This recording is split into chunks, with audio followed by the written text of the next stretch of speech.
नमस्कार मित्रांनो. आज आपण पाहणार आहोत की पगार झाल्यानंतर पैसे लगेच संपतात आणि महिन्याच्या शेवटी मित्रांकडून किंवा क्रेडिट कार्डवर आपल्याला अवलंबून राहावं लागतं. आणि सगळ्यात महत्त्वाचं, आपण इन्व्हेस्टमेंट का करू शकतो? तर या सगळ्या प्रश्नांची उत्तरे या व्हिडिओमध्ये मिळणार आहेत. तर चला व्हिडिओ सुरू करूया. समजा तुमचा महिन्याचा पगार ₹15,000 आहे. त्यामध्ये तुमचे खर्च पाहूया. घरभाडे ₹3,000, किराणा सामान ₹2,500, ट्रॅव्हलिंग एक्सपेन्सेस ₹1,500, वीज बिल ₹500, मोबाईल रिचार्ज ₹500 आणि कपडे, चित्रपट किंवा मित्रांसोबत बाहेरील जेवण ₹1,000.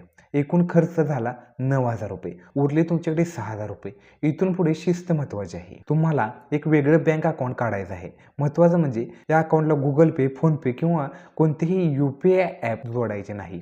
ज्या दिवशी पगार होईल त्या दिवशी खर्चासाठी ₹9,000 आणि उरलेले ₹6,000 थेट या बँकेमध्ये ट्रान्सफर करायचे.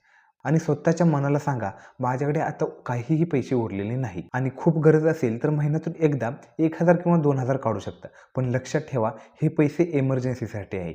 चैनी किंवा मित्रांसोबत बाहेर पार्टी यासाठी पैसे काढायचे नाहीत. असं तुम्ही 2 ते 3 महिने सातत्याने केले की तुमच्याकडे एक चांगली रक्कम जमा होईल. आता त्या जमा झालेल्या रकमेचं तुम्हाला काय करायचं आहे? समजा तुमच्याकडे ₹10,000 रक्कम जमा झाली आहे. त्यातील 30% म्हणजे ₹3,000 तुम्ही इमर्जन्सी फंड, म्हणजे काहीतरी आपत्कालीन गोष्टी घडतात त्यासाठी तुम्ही बाजूला ठेवा. 40% म्हणजे ₹4,000 निफ्टी 50 इंडेक्स फंडमध्ये टाका. त्यामुळे तुम्हाला लाँग टर्म काळासाठी 12% रिटर्न मिळेल. तो FDपेक्षा जास्त आहे. उरलेले 30% त्यातील 20% सोन्यामध्ये टाका. सोन्यामध्ये डिजिटल गोल्ड किंवा त्यामध्ये SIP करा किंवा तुम्ही फिजिकल गोल्डही घेऊ शकता. कारण ₹10 पासून आता गोल्डमध्ये इन्व्हेस्टमेंट होत आहे.